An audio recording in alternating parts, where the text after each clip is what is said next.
Hello guys, welcome to my YouTube channel. Ngayon po ay magluluto tayo ng ginisang repolyo. Simple lang po itong ginisang repolyo natin. Kung meron tayong tirang pangsahog, na tira-tirang ulam, pwede natin isahog dito. Ayan, gisa-gisa lang po na sibuyas, bawang. And ilagay na natin yung natirang ulam kagabi. And gisahin natin. Yan. Lagyan din natin siya guys na oyster sauce para kahit papaano maging masarap yung ating repolyo, ginisang repolyo.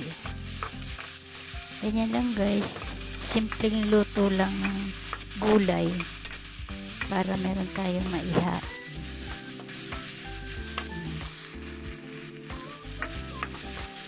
Yan, pag okay na, pwede na natin ilagay yung ating hiniwa-hiwa ng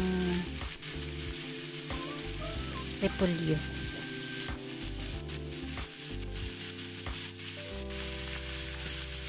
Yan, haluin natin guys ito para mag-combine yung mga sahog sa ating gulay.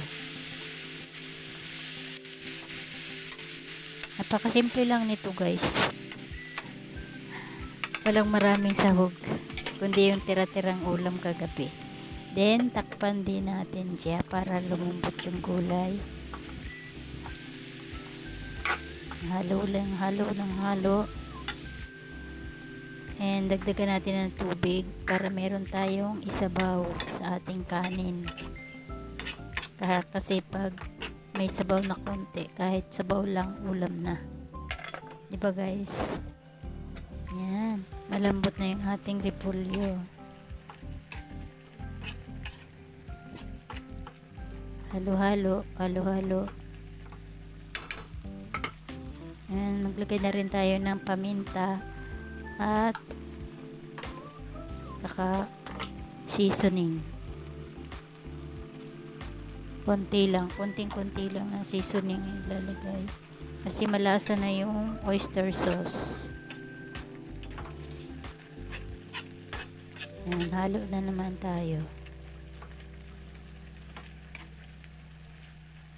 Para pantay ang lasa ng ating gulay.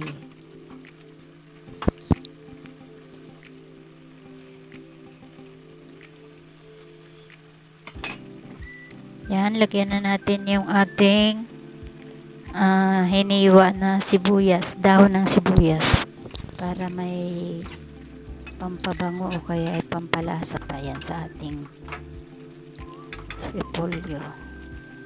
Dagdagin tayo ng asin o kung wala ay patis. Wala kasi akong patis kaya asin na lang. Naubos na. And guys, simpleng luto ng repolyo.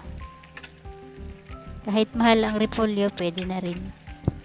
Mahal kasi yung ng repolyo. Ang kilo. Ito na guys yung ating ginisang repolyo.